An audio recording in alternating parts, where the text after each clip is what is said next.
are back. We are back for Benny. My firstborn son's made a film. Ben is back as well.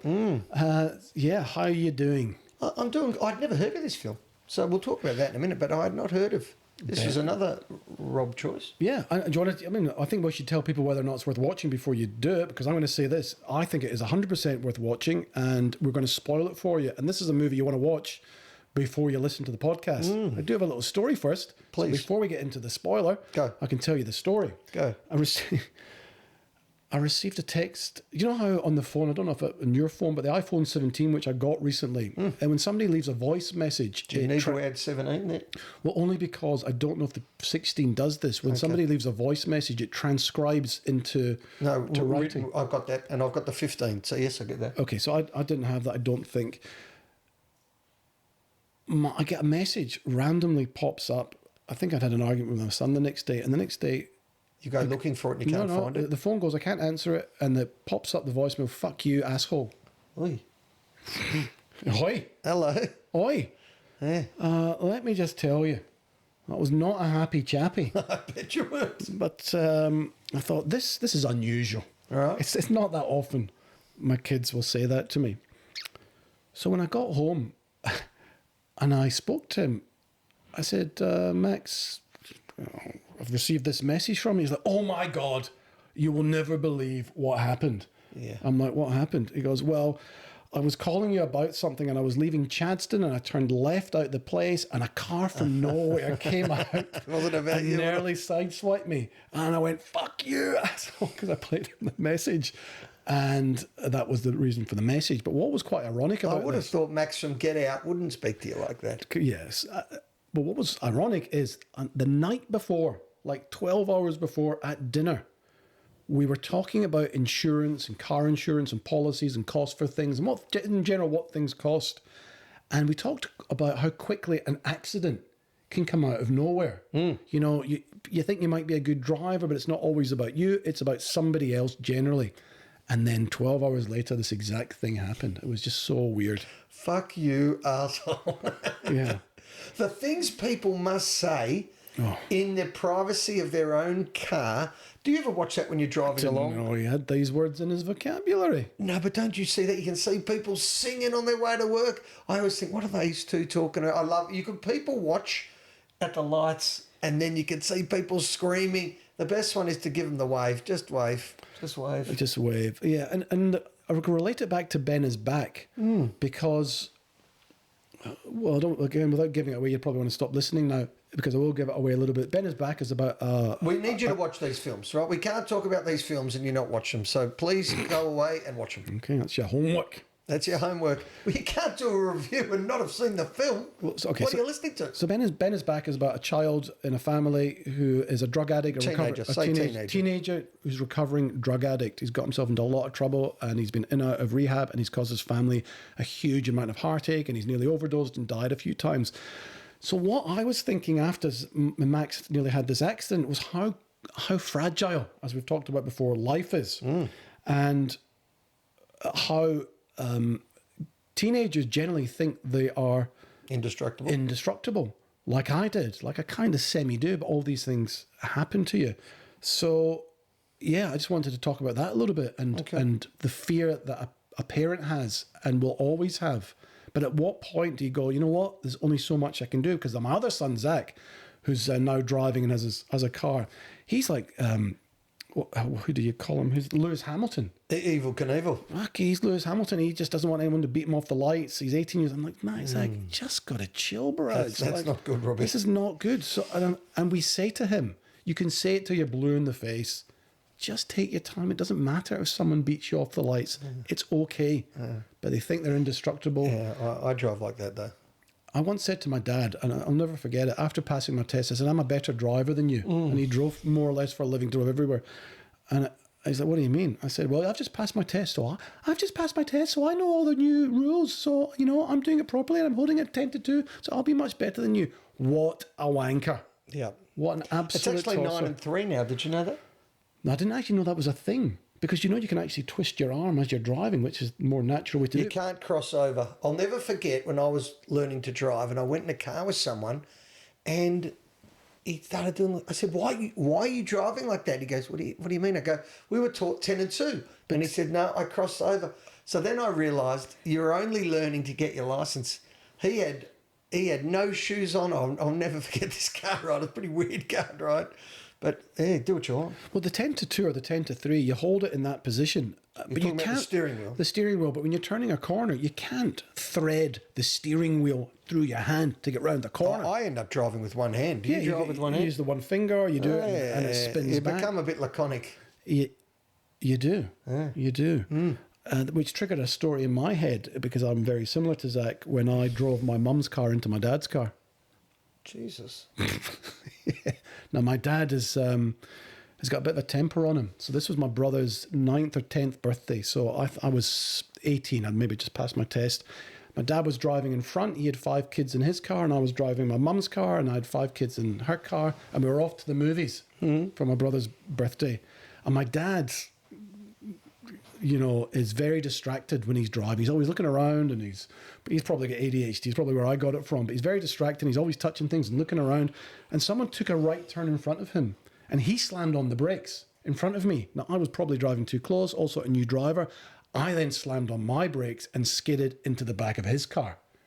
Now, my dad and his temper, he got out that car, let me tell you. I rolled that window up very sheepishly. He looked down, he saw the button. He was fucking bright red. He was raging.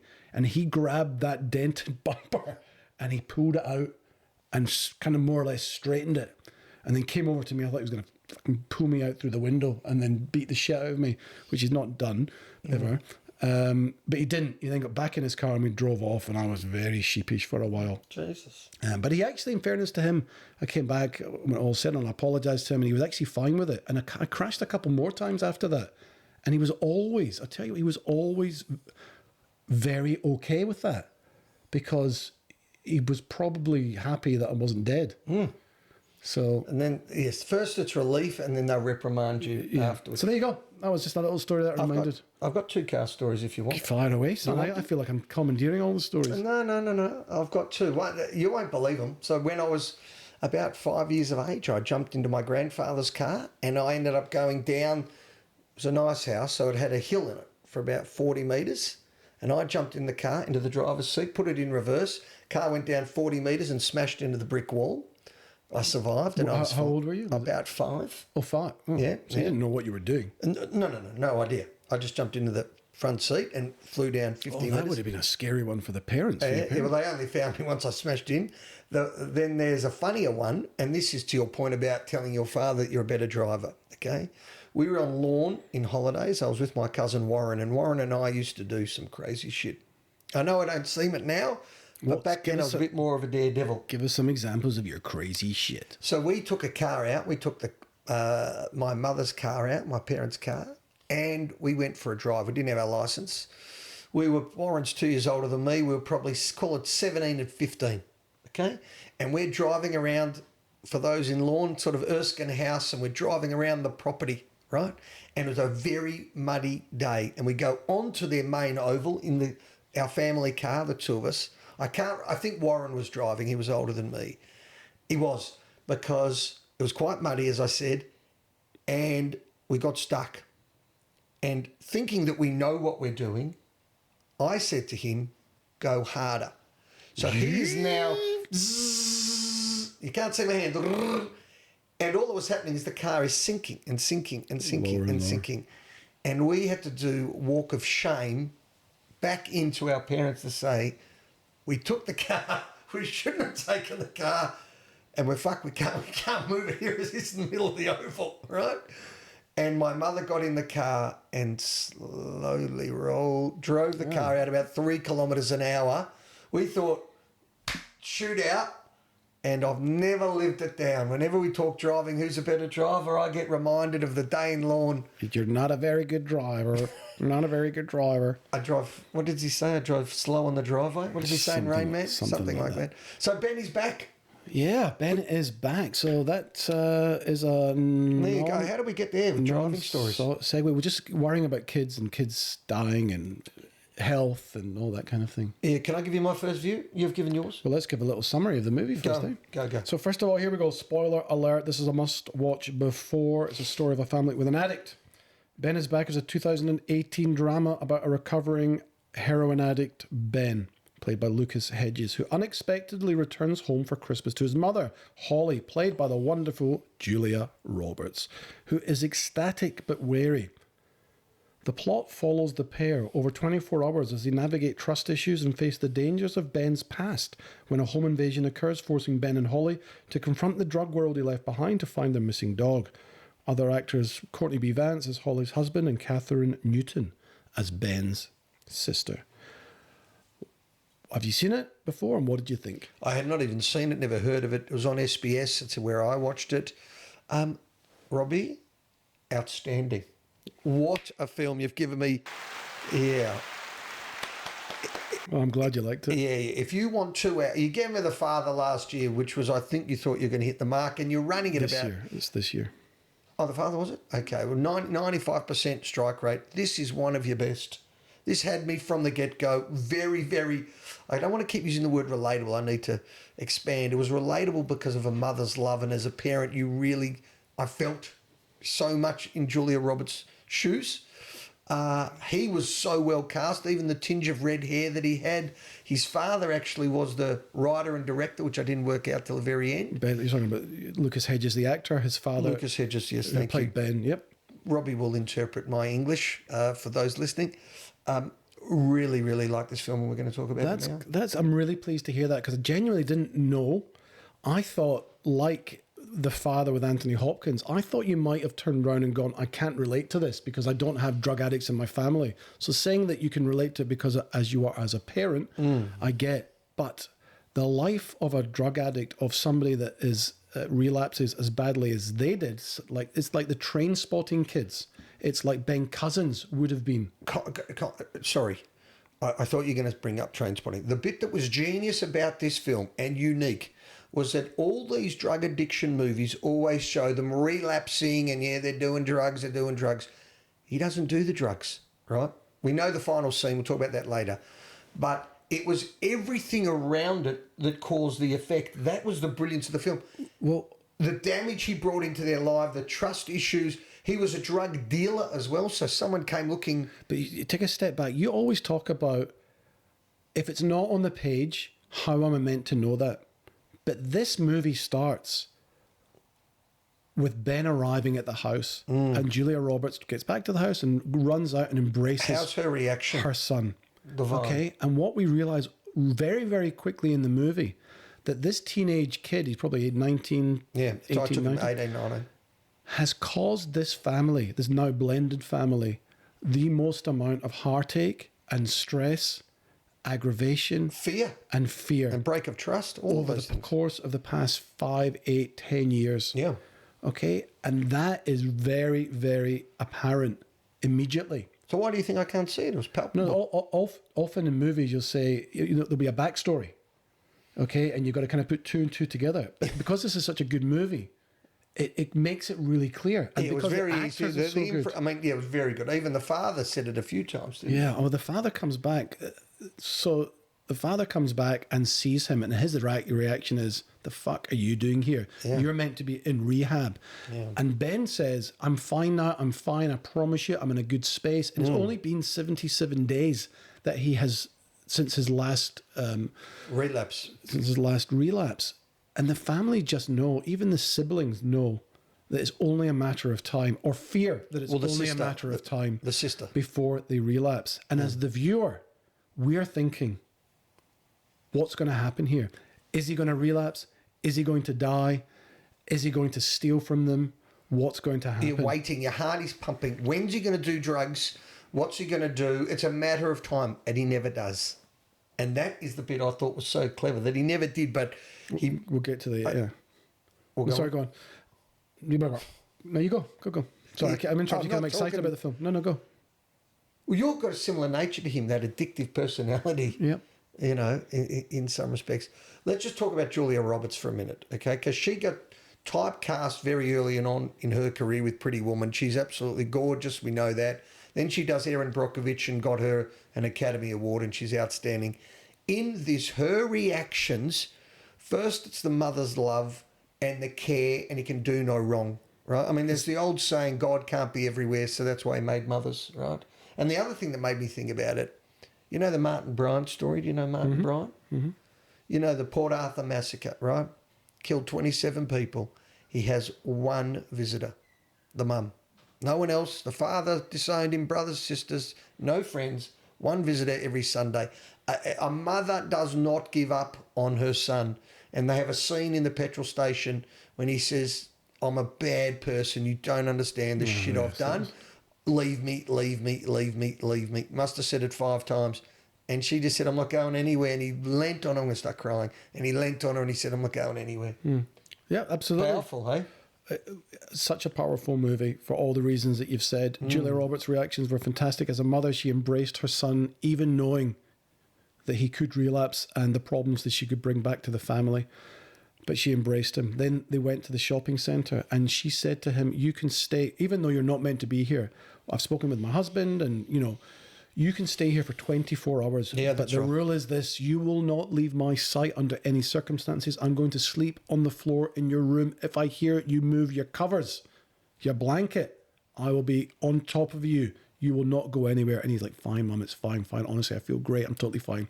Ultimately, as the movie goes on, we see that he is put into situations where he gets temptation. He's stashed drugs in his attic. He goes to the shopping centre where actually Julia Roberts meets his doctor, the family doctor who's got dementia. And she says to the doctor, you know, you fucking destroyed my son. Fuck you. I'll never forgive you. I hope you die. And I hope you die a rotten hell. Meanwhile, Lucas is really starting to get edgy because he's now getting triggers of all the different places. Well, you saw the fella coming down the escalator, down the lift. We start to meet all his dodgy drug dealing mates. Yeah. And we go on this journey. And as we talked about at the start, the house, the family home is broken into when they're away at a play. Nothing like this has happened before. Sorry, I need to obviously pause. Due to Ben being back. You know when he's triggered in the shopping centre and he just starts screaming to her, I need to get to a meeting. I need to get to a meeting. Yeah. That felt so real, right? That must happen, right? They've got to go.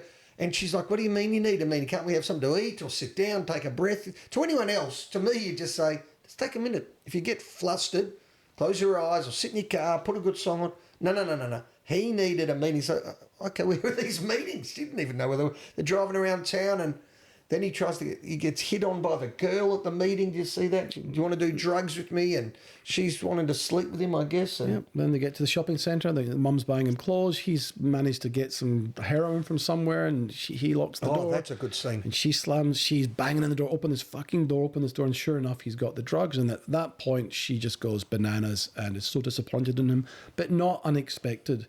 And then the house is broken into and then Ben goes off and tries to find the dog. And it's just a whole series of adventures with his mum to find the family dog and how that escalates and develops until we get to the final scene. And it's that's the genius of the film. It's not the typical train spotting that they're just lying on the floor doing drugs. It's the carnage that an addiction brings to the broader family, right? So they go out, they come home.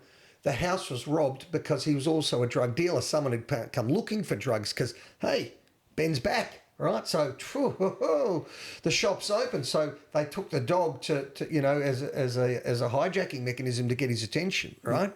Yeah, there was a very powerful scene after his mum had discovered the heroin on him and taken it off him. She drives him to the graveyard. Oh yeah, great. She drives him to the graveyard and gets out the car. And it's snowing and it's cold. And the cemetery. And it's bleak, the cemetery. And Ben gets out. What are we doing here? Just tell me, son, where do you want me to bury you? Pick your plot, mate. You're going to die. Where you want to go? Where do you want me to bury you? And the intensity of the scene was unbelievable. And I felt as a parent, it's the right thing to do. I often think or thought, you know, if your son, I mean, I hope this never happens to anyone, but it does, you know, gets into drugs, you know, becomes just involved in the wrong crowd. What do? Do you take them to a drug rehab centre to see people that have been taking drugs? Do you take them to, to a prison to meet prisoners, you know, in terms of that kind of therapy? If you continue down this road, this is where you could end up. Do you want that? No, Same with the scene. You take Well, them to she tried to answer. I don't think that's as powerful, though, as taking them to a jail or taking them to a hospital where you've got spinal victims for... Well, she tried love. What I was going to say was, you're better to be positive than negative. So she tried love. She'd given him all the support in the world, and he still did the wrong thing. So then she thought, fuck it. And I loved her demeanour, right? She swore, not too much, but she was fighting for her son, she right? Was strong. And that's when she thought, you know what, I've tried love, I've tried hugging and kissing him, right? And an old saying, get more with honey than you do with vinegar. So then she tried vinegar. This is where you're going to be. Just tell me where you're going to be. You're going to die. That was powerful. I thought that was a fantastic scene. I think it's powerful as a parent, but as a drug addict, I don't think it would have had that impact. Well, he says it in the cafe, right?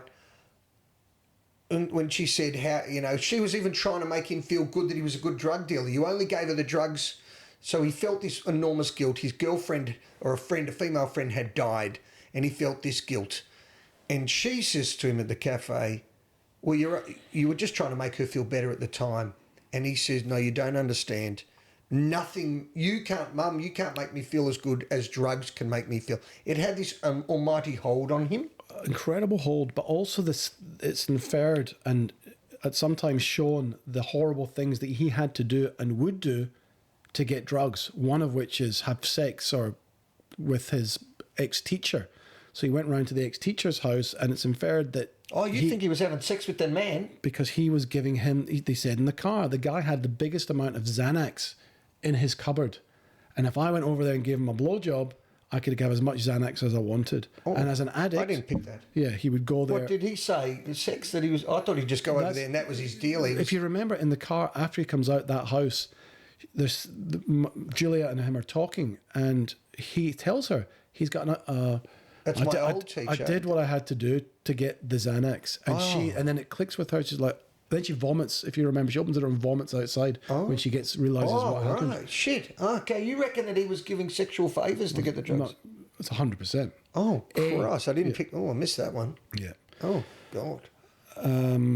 Then Julia Roberts chatting with the other junkie, and she's like, well, what's it like getting high? He was a good actor too. He was a good actor. When he came back, when she's looking for him, so she loses Ben when he, you know, in the 7-Eleven, he bolts out, takes her car. She goes back to finds the other druggie and says, where's Ben?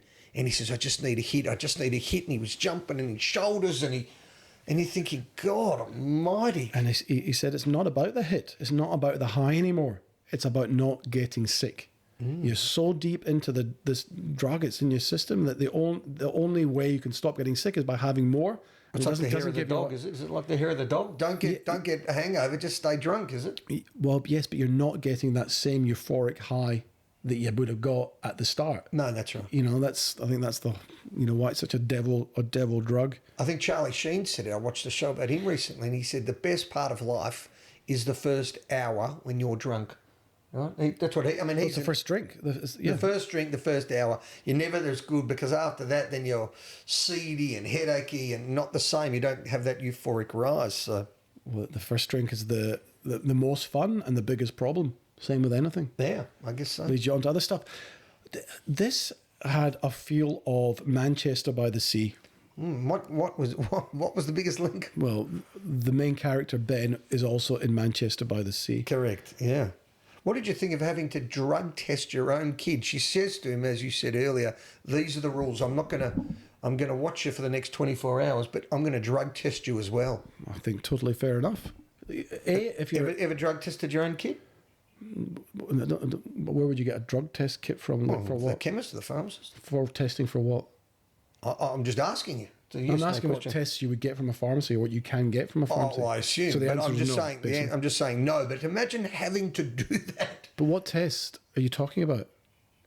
Well, she must have had a test. She gave me your own test. I'm asking you what tests you're talking about that are available from the chemist. I don't know. I've got no idea. I just assume. All right. No? Well, like for what drugs? Dope? Is there a test for marijuana? This is deeper than marijuana. This I assume was forget ice about or something. Forget about the movie just now. I'm asking. In Australia, what can you test for? You can test for alcohol levels. You can test for, I don't know if you can test for THC. I don't know if you can test for coke or amphetamines. What's THC? Like marijuana. Oh. I don't know. I don't know what I couldn't tests. tell you myself. Okay. Well, Random question. No. Other similar movies or genres? Here's another movie I'll answer that because I've written it down. I want you to we are going to watch, we're going to review, we're going to talk about Beautiful Boy from 2018, which is a Steve Carell movie. And his son, Timothy Chalamet, also has an addiction. I haven't seen it before, but it's about a parent-child relationship that I'd really like to watch. Right. We've got Requiem for a Dream. These are the ones I haven't seen. Okay. A Star is Born also explores addiction and fame. Yes. Clean and Sober with Michael Keaton in 88, which I haven't seen. 21 Grams. Candy is an Australian film with Heath Ledger and Abby Cornish, and they get into a bit of heroin addiction. We've got Prisoners that remind me of Prisoners a little bit in the rawness and the bleakness of the setting and the honesty and just the portrayal of all these emotions. Yeah, the parental love is almost unmatched, right? So that's why it related you to Prisoners, because he wanted his kid back in Prisoners. Like Julia Roberts was not letting go, and when she rang her husband and said and broke down, "I've lost him, I can't find him, I'm coming home. I've lied to my husband, I've lied to my daughter, lied to my..." You think far out for the mum to say, I don't know what else to do. I know. I think this takes us to the end. I think that was the point where she realised, I can do no more. I can do no more. So what happens at the end of the film is that Ben takes himself off. He finds the dog. Yeah. Okay, he does what he has to do. He gets the dog back. He leaves the dog in the car with a note to call the mum. Yep. And then he heads off to a barn. And he's got the heroin back because he was given heroin by a previous deal that happened afterwards. And it's inferred that he's now going to, essentially, it feels like he's going to go and kill himself. Yes. Or he's going to go and have this drug and he's going to go and kill himself. Was it to kill himself? Or was he just having the drugs and that killed him, do you think? Yes, he knew probably that after 77 days, if you give yourself enough of the heroin, he would overdose. And nobody would find him for enough time that he would be dead. Yeah. So it was to kill himself. I believe, yes. That's how I took it. Yes.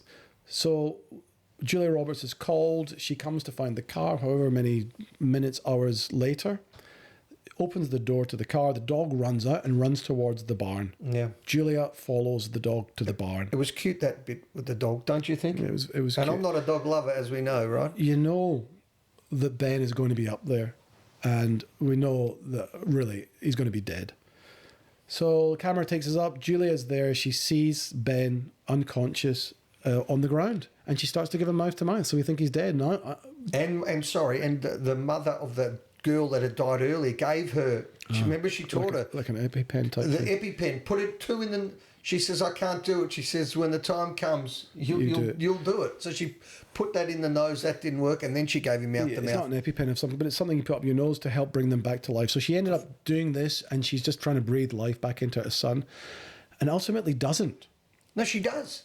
Ultimately doesn't. Oh, sorry. And then this, I think, is the key to the film. She breaks down. She believes she's lost her son. Yep. Okay. Then, after a few seconds of her breaking down, he breathes. He takes a and then cut to black. Oh no, or you see her face and then cut to black. Yep. I thought that was genius. Genius. Why?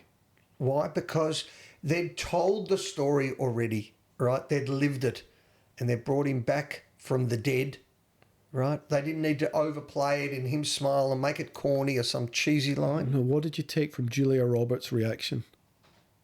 From his mother's reaction? I've saved him. I think it's the opposite. I think, as the viewer, you're meant to think this. Julia had, as we talked about previously, gone back to the family. There's nothing more I can do. He's an adult. I have to let him go. Okay, so I think she'd come to that realization. I have to let him go. Then she sees her son lying dead on the ground, and she's grieving and trying to bring him back to life. And then in her head, he dies. And she mourns him immediately. Mm-hmm. Right? My son is dead. My son is dead. The pain is over. He's gone. He's no longer in pain. The family's no longer... All that million emotions going through your head. Mm-hmm. So she's now at terms that he's at peace. We're not going to have these issues anymore. And she'll go through that grieving process, but ultimately she's probably free. And then he breathes again. And her face, if you watch that last scene, is one of, she's not pleased. It's like a shock. And I think the realization is, oh, fuck, I've just thought he was gone and we're going to be free from all this. But no, he's back. Ben is back. And we're going to be going through this whole thing for the rest of our lives, this relapse. Watch that last scene again. I'm going to need to watch it again. I'm going to need to watch that last scene again. I don't think I fully agree with you, because she'd fought for him so hard and she was fighting with all her might. But she'd given up. She'd given up. No, she hadn't given up. You were saying she'd conceded. She'd come to the realization that I can no longer save him. And then when he died, she'd come to terms with the fact that ultimately this is where she thought it would end up. I need to watch her face. And I think that's why it cut to black the way it did as well, to leave the viewer kind of pondering as we are. Yeah, and they'd shown the carnage. You didn't need to show it again. You didn't need to have another line, right? It's an awful, to have an addiction like that and the effect on the family, the trust. She couldn't be a mother to the other children. It was putting issues and lying to her own husband. It was bringing robbers and drug dealers and druggies into their life. I thought it was so clever, like I've said it twice already, that they showed drug addiction without being on drugs. What a clever way, didn't you think? It's just showing the devastation that drugs have. The broader devastation, not just on that one individual. Oh my God, Ben is back. Look what it's done. People often talk about it, that if you've got, and I'll be respectful of the words, let's say you've got 3 children, one is heavily disabled. The effect, all the parents look after the disabled kid because they need it. But what have you done to the other 2 children, and they get neglected from a parental point of view? There's a change in demographics for sure. Not demographics. There's a change in the way the dynamic between you're not evenly looking after your children, because one physically needs you more than another. And in this, there's no physical impediment, right? It's an addiction impediment. The daughter wasn't getting parented, right? The 2 little babies. There was 2 babies from the second marriage. They weren't getting to see their mum and dad because the mum's out. I mean, the things that she was doing, out with the drug dealers and walking the shady streets. And I think it happens, unfortunately, way more than we probably know, thankfully. Oh, she was so good, Julia, then, in that film. She was great. Very good. Julia, we'll talk a little bit about the cast. Julia, we know as Julia Roberts, phenomenal actress, and been in so much stuff. Lucas Hedges as Ben Burns, Holly's son. Okay, he played the lead role of another movie we want to watch, a teenager forced into a gay conversion therapy program in a movie called Boy Erased. Okay. So that's 2 we're going to watch, Boy Erased and the other one, which I've now forgotten about. That earned him a nomination for the Golden Globe Award, so he's becoming a real favourite of ours. He was in Manchester by the Sea, as we talked about. He was also in 3 Billboards Outside Ebbing, Missouri. Yeah, he was too. Yeah. I mean, it's obviously building, his career's building. So 2016, he does Manchester by the Sea, which wins every award under the sun. 2017, 3 Billboards. 3 Billboards, and then 2018, so... His Boy Erased, and then we've got this. Yeah, so then obviously COVID hit, so the number of films getting produced, but he was... And he wasn't a warm, likeable... You know, when we did, what's it called? Pursuit of Happiness. And Will Smith's real son in real life is that beautiful, soft little fella. Now, I know he's only 5 years of age, okay? When you become a teenager, you're no longer soft and cuddly. He's not soft and cuddly, this fella. So in this film, he was... You talk about wrongly cast in other films. He couldn't have been better cast. Even his tinge of red hair made him look like Julia Roberts' son. But he was not likeable. As much as he wanted to be... He had an outer, what do they call it, a resting bitch face? He was an angry soul, I felt. Did you find that? When you watched Will Smith's son in that Pursuit of Happiness, I don't think it was delicious. He's just divine. You could cuddle him all day. Yeah, fair enough. Do you agree with that or not? I don't think he was angry. I think he was... tormented. He's tormented soul. Much better word. Yeah, tormented. Yeah, well, that's what I mean. You know, he's sitting there and he felt such guilt of, look what I've done to my family. That's why he tried to kill himself by the end. Right? Yeah. Okay, look, that was a good, robust discussion. I think it's time now for Rolling Reminiscence. Look, I can do that for you if you like. So now we're going to take it back to 2018. Okay, 2018, so not long ago.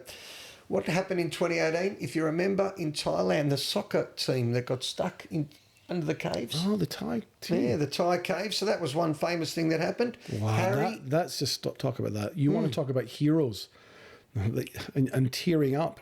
Watch that documentary on the real life rescue by the Australian cave divers and the whole thing to do that. Can you imagine the elation of saving all these kids, but yet on the other hand, you still lost a Thai SEAL, a Navy SEAL.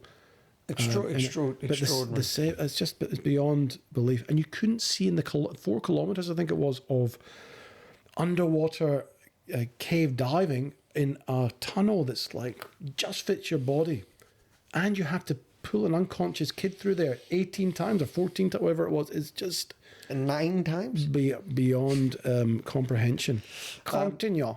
Okay, another one. On a much lighter note, Harry and Meghan Markle got married. There you go. Royal wearing. Yeah, we don't like Meghan.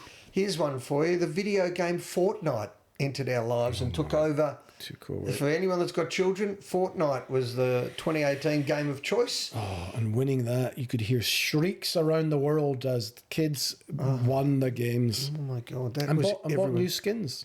Yeah, everyone. Apple became the first American company to have a market cap of $1 trillion. You've got to put the finger up when you say that. $1 trillion. The winner of Best Movie in 2018, based on the films in 2017, was a film I've not seen called The Shape of Water. Yes. You seen it? I have. Should we do that on the show or not? I'd like to. It's a best movie. Doesn't mean we've got to do it. Well, I'd like to, because I'd like to know what you think of it. And I think you should... Any good or not? Well, hold that thought. Because it's so different. It's another one of these... I'm going to call it an absurdist type movie. It's one of these that are not up your alley. But how could it possibly be possible that I don't do hallelujah? I think that was supposed to make... Was that mocking me, was it? It was. Okay. But I don't... But you were doing well but today. there was a shape of water. How can somebody be the shape of water? Some of the deaths in 2018. Margot Kidder. What's she from? The original Lois Lane. Not in every podcast. I'll tell you a quick story about Margot Kidder. I took... She was a bit of an addict herself by the end. Well, I took Ollie, to my second son, to the Astor Theatre to watch Superman, the promo. This is when he's about 5 years of age. He actually came in full Superman outfit, and Margot Kidder was supposed to speak, and she never turned up. So the director actually came on stage and said, Margot's in her... We've flown her to Australia for the promo, and she's in her hotel, sick as a dog. And so if we're thinking 7 years ago, this is probably about 5 years after. So, but the director spoke about how Christopher Reeve got the part. He was not the first choice. He was probably about the 20th choice, and he literally walked in, and the cowl, if you know the Superman curl on his head. The curl. The curl, not the cowl. So, yeah, Margot Kidder. I'll tell you who else died. The creator of Marvel, Stan Lee. Reasonable career, old Stan Lee. Mm-hmm. Aretha Franklin. Well, I don't know who that was. Give me one of her songs. You got to think. Think about what you're going to do to me. That's right. We can't do it, but you got... R-E-S-P-C-T. Well, she was she was Whitney's... we did Bodyguard last year, did we not? Godmother? Godmother, connected. Yep. And then from a scandal perspective, being the Aussie out of the pair of us, the greatest scandal in 2018 was Sandpaper Gate. So if you remember the cricketers, they took sandpaper onto the cricket field and shaved one side of the ball, which makes the ball swing and is harder to get, harder to hit. And it's a little bit dodgy, that one.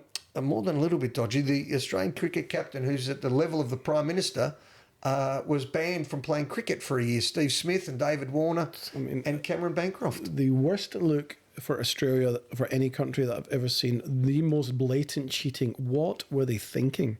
Well, I don't think they were thinking. If you want to know the backstory, I can tell you. I don't know if you're interested or not, but it was... Another time. Yeah. But Jesus, another time, Highlander. Yeah. So they had a fight with the South Africans. They couldn't get a wicket. I'll tell you the bit just on that, right? Just so everyone's got my opinion on this. Only 3 of them got suspended, okay? Tell me how the bowler, who's about to bowl the ball, didn't realise, gee, it was a bright red cricket ball and now it's all shaved and matte on one side. Oh, I'll just bowl it anyway. And all of a sudden it's swinging and it's doing all these different things. And all the bowlers didn't get in trouble. They said, I didn't know, I didn't realise. We just thought it was scuffed on the pitch. The whole team should have been suspended. Oh, Not just the one or two, because Smith was the captain and the two that did it got suspended. They're all in on it. I'm telling you. On the field, sandpaper No doubt. with 1,000 cameras around and 100,000 people watching. Yeah, fucking idiots. Oh, sorry, just on that. Okay, now we'll get into a bit more detail if you're interested. The reason they were caught with the sandpaper was because the day before, the cameraman at the top of the grandstand told the South Africans they're doing something funny with the ball, because after the ball is bowled, they throw it around to each other back to the bowler, okay, in the 30 seconds back. So the cameraman said, for the next day, I'm going to follow the ball. No matter what, I'm going to follow the ball. I'm not going to cut an ad. And he was watching it. And then Bancroft, if you remember everyone, had the sandpaper out in his hand as high as that. And then he knew he was on screen. He put it down his pants. I mean, it was just, it's a little bit like the Coldplay concert when the cheating couple were caught, and when they're filmed on camera, they duck. They panic. And instead of standing still, it wouldn't have been no notoriety at all. They panicked. And the same with Bancroft, he panicked. So in 2018, that was a fair controversy in the world of sport. Huge, massive. That was good. That was an interesting Rowan Reminiscences. There you go. So Rowan Reminiscences is a new segment. What's that? What did you say? It's not all about trivia time, but we'll have it now anyway. It is trivia time. Go. Time for trivia. Budget 13 million. It didn't make its money back. Really? Yeah, it made about 12.8. Well, I did wonder. It was on SBS, so I didn't get mainstream. I wonder why it wasn't received one. No awards of any kind. You can ask, why are we doing it? Because it should have. Because correct. It should have, but also it's just a fantastic film. No, but let's ask, why wasn't this a commercial hit? Because it's not a good news story. It's a heavy plot. It's a heavy story, a heavy bag to carry, isn't it? But also, as good as the performances were, it's a great story. It should have been up for maybe best story or screenplay. I mean, Julia Roberts was great, but there was no like there will be blood, Daniel Day-Lewis type scenes where you can actually get your teeth into and give like an explosive performance. It's all very subtle. No, it didn't need that. I agree. That's probably why it wasn't up for any noms. No, but Forrest Gump, okay? Forrest Gump comes to mind. This fictitious thing. He's playing table tennis or running through America with a funny beard, and everyone thinks it's one of the greatest films of all time, and it made mega dollars. Yeah, this is better than that. Because that's also a much more mainstream, popular film well. And that's the problem, right? You are playing to the majority in a commercial mainstream film. And I'll tell you why. Not a dark, bleak topic like drugs. I'll tell you why I think as well. And this probably comes off the back of our interview last year with Mac Linden, who was trying to get his film Rise into cinemas. That's right. Because he's not mainstream, because he's not well known, it's impossible for an independent filmmaker to get their movies into Hoyts or into classic cinemas. His is a dark topic about rape and prison. No, this is not that far off. This is about drugs. Also, the director is not well known.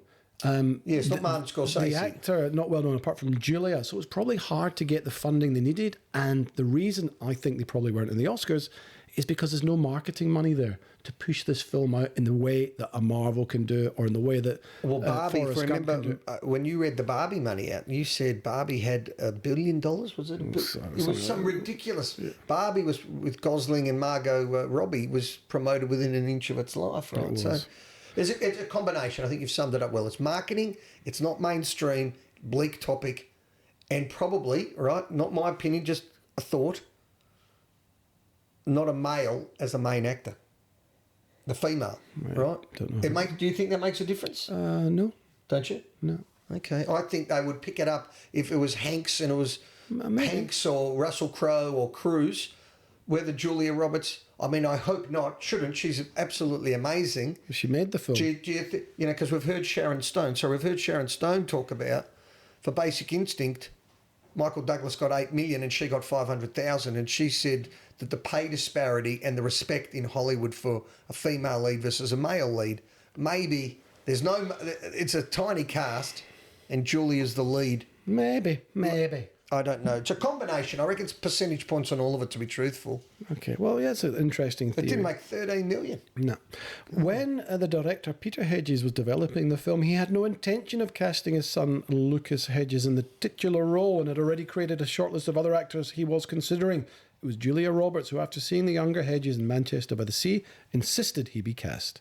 Lucas Hedges and Catherine Newton, who played his sister, co-starred the year before in Lady Bird and 3 Billboards Outside Ebbing, Missouri.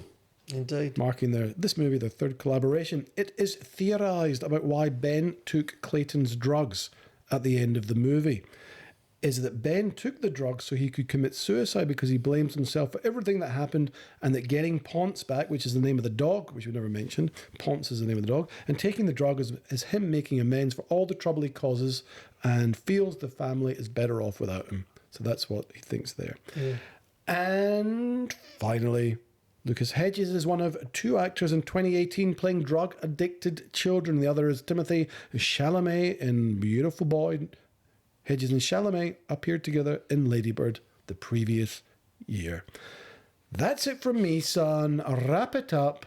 Give us a rating. Let's go home. A great topic, an incredible way to describe how the effect of drugs and the addiction for everyone around it without showing it Trainspotting style. I would give this a 3.9 out of 5. Is that surprise high or low? I think that's low. Do you really? It's hard for me to give it higher. I'll sound like a baby. Because it captured me but didn't inspire me, right? To get into the 4s, I've got to be jumping. Like we did recently, Captain Phillips and the SEAL team, I'm jumping out of the chair, rah-rah style. But the first half of that movie was okay. Yeah. For the second half, but we still gave that like a 4.2-ish. And it's a true story. Don't worry, this captured me big time. I love this film. I really do. You're making me question my scoring. Why? What'd you give it? Well, it's another cracker. It's heartfelt, raw and honest. I actually had 4.5 out of 5 here, but I think after what you said, elite. I'm going to take it to a 4.1. Okay. Out of 5. Why? Because it is so raw and honest, and it's one of the better depictions of the impact that drugs have on a family that is out there on screen. I haven't seen Boy Erased, but it was just engaging and captivating. I put it on the same level as Prisoners and Manchester by the Sea. It's a great question we just went through about why do some films succeed and others don't. This is a bloody good movie. You've got to go and watch it. And then things that have been a disaster, I don't know, like Training Day. Training Day is mainstream. It's got Denzel, does a few speeches. They're doing drugs in the car. And it's a ginormous hit. Because of hundreds of millions of dollars. Massive studio behind it as well. So you think it's all the marketing? Well, if we think about Manchester by the Sea, for example, which I think did win awards, there's a couple of incredible scenes in there when he pulls out the gun and tries to kill himself. It's about loss.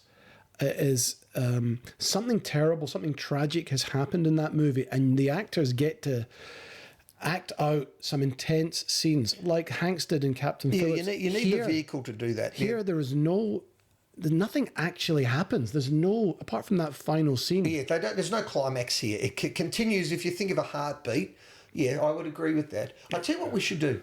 I reckon we should add into your trivia section or add into a section a little bit more about who brought the film to life. If we're going to talk about marketing, when you do the spent 12 minutes, is this a Miramax? Is this a Paramount? Is this a Disney unit? Because we'll start to understand who's got the weight behind the arrow that is bringing these films.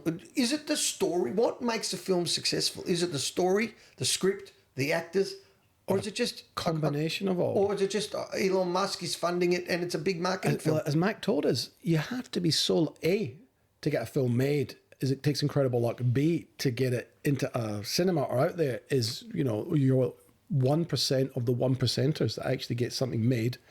And distributed. Does it remind you of the news a little bit? I used to be so naive and think the news is just the news, but the editors choose on the Channel 9 or on the newspaper what they show and don't show. And now the people at Hoyts and Village and the Cinemax, they're choosing what we watch and don't watch. Do you know what I mean? Yes, I do know what you mean. Is that a bit simple? Yep. You know what I'm saying? I do know what you're saying. Yep. So what'd you land on? 4.1? So I'm going to give it a 4.1 I said.